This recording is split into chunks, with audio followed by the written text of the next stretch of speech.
नमस्कार जय जगन्नाथ सांग मैंने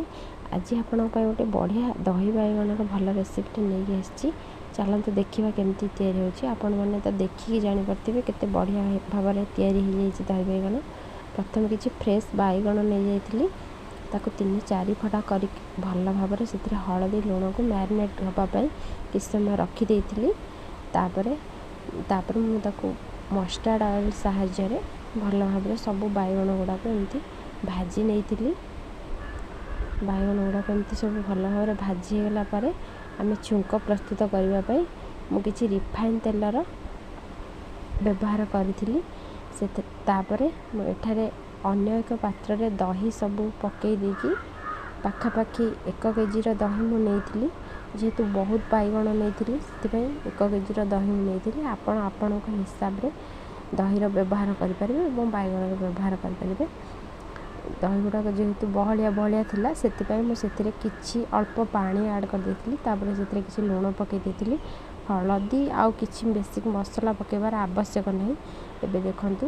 किसी मिक्स फुटण मु पकई देती से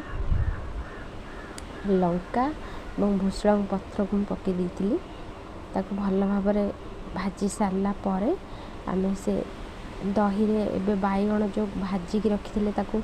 ऐड करदे तापर से छुंक देदेबा देखो दही गुड़ाक जो मिक्स कर रखी थी से बैगन गुड़ाक सब ऐड करदे तापर आम छुंक देदेबा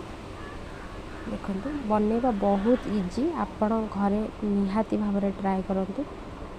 बहुत भल लगे खावाई स्वादिया एवं अल्प कम समय भितर सब या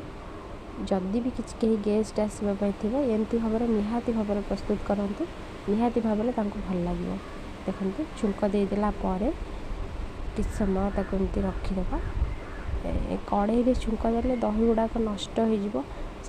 आम बाहर एमती छुंक देदेबा भल भाव में एमती दही बैगन बनिक रेडी होगला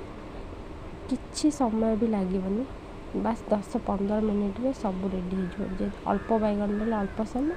वीडियोटी भल लगी लाइक शेयर सब्सक्राइब करा भूल।